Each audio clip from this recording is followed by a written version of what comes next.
আমার বাপ যেদিন মারা যায়, বাপের মৃতদেহ সামনে থুয়ে শোকলিখ আমি কষ্ণ। আমার বাপ যার কাছ থেকে টাকা ধার লিছে বা যাই যাই টাকা পায়, শোকলি আমার কাছে জানাবেন, আমি শোকলি ঋণ শোধ করে দেবো। এই কথা শোনার সাথে সাথে আমার বোন হাত ঝাঁকি দিয়ে হলো, ভাই তুই শোধ করবো কেঙ্গা করে? তুই তো আজ 5 বছর ধরে চাকরি নাই, বেকার থাকে, এতগুলা টাকা তুই কেঙ্গা করে শোধ করবো? বুনক আমি আস্তে আস্তে অভয় দিয়ে কোনো চিন্তা করিস না বোন, বাপের সব ঋণ আমি শোধ করে দেবো, 1 টাকাও ব্যাংকে থমো না। পরের দিন সকালে ঘুমোর থেকে উঠতে না উঠতেই দরজা খুলে দেখি বারান্দার 4-5 জন লোক বসে আছে, পাওনাদার। দেখে আমার গাও ঘামে উঠলো। ওকে কি কমো, আমার মুখের ভাষা আসলো না। রাতটা ঠিক মতো পার হবার দেয়নি, আসে হাজির।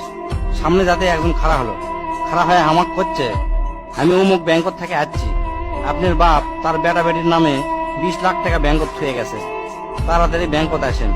বাদ বাকি 4-5 জন যারা আছে তারা শোকলি করছে, আমাকে সমিতিতে আপনার বাপ 20 টাকা করে জমা করেছিল, আরেকজন করছে 50 টাকা করে জমা করেছিল, আরেকজন করছে 100 টাকা করে জমা করেছিল। এল্লা টাকা নেওয়ার জন্য আমাকে সমিতি অফিসে আসেন।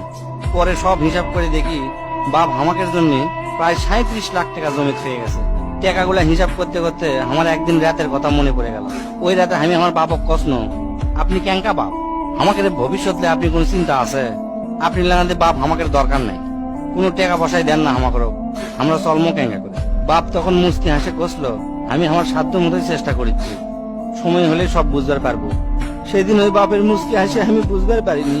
সেই দিন রাত ঠিকই আছে, কিন্তু বাপটা আমার নাই। মাঝে মাঝে রাতের বেলা আকাশের দিকে তাকে কই, বাবা আজ পর্যন্ত তোমাকে বুঝতে পারলাম না, তোমার উপর খালি রাগই করে গেছি, কিন্তু তোমাকে জোরে ধরে কোনোদিন আই লাভ ইউ করতে পারলাম না।